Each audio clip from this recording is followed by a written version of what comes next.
Chapter 3. Victory over Og of Bashan. Next we turned and headed for the land of Bashan, where King Og and his entire army attacked us at Edrei.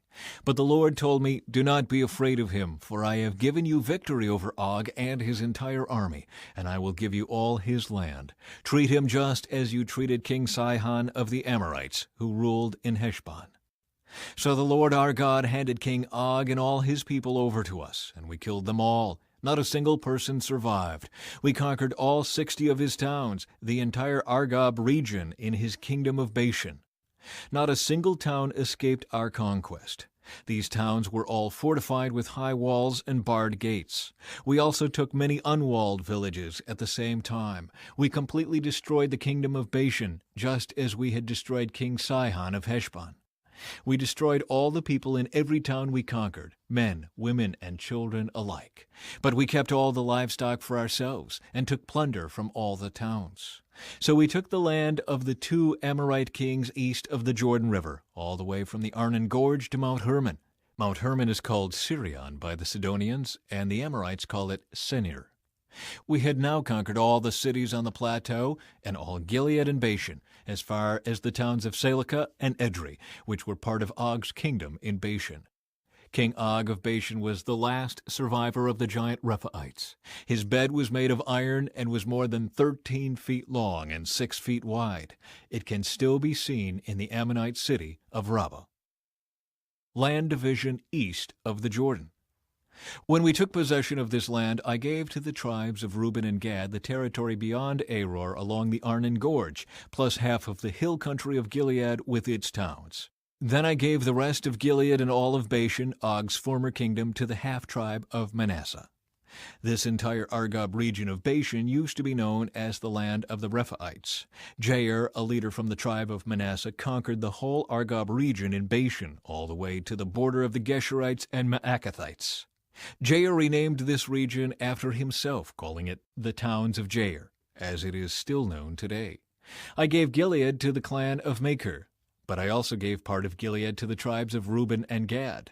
The area I gave them extended from the middle of the Arnon Gorge in the south to the Jabbok River on the Ammonite frontier. They also received the Jordan Valley, all the way from the Sea of Galilee down to the Dead Sea, with the Jordan River serving as the western boundary. To the east were the slopes of Pisgah.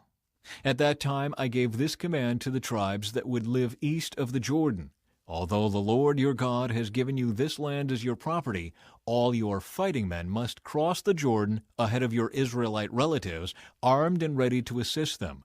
Your wives, children, and numerous livestock, however, may stay behind in the towns I have given you. When the Lord has given security to the rest of the Israelites, as he has to you, and when they occupy the land the Lord your God is giving them across the Jordan River, then you may all return here to the land I have given you." Moses forbidden to enter the land. At that time I gave Joshua this charge: "You have seen for yourself everything the Lord your God has done to these 2 kings. He will do the same to all the kingdoms on the west side of the Jordan. Do not be afraid of the nations there, for the Lord your God will fight for you." At that time I pleaded with the Lord and said, "O sovereign Lord, you have only begun to show your greatness and the strength of your hand to me, your servant. Is there any God in heaven or on earth who can perform such great and mighty deeds as you do? Please let me cross the Jordan to see the wonderful land on the other side, the beautiful hill country and the Lebanon mountains." But the Lord was angry with me because of you, and he would not listen to me. "That's enough," he declared. "Speak of it no more. But go up to Pisgah Peak and look over the land in every direction.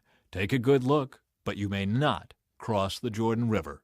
Instead, commission Joshua and encourage and strengthen him, for he will lead the people across the Jordan. He will give them all the land you now see before you as their possession." So we stayed in the valley near Beth Peor.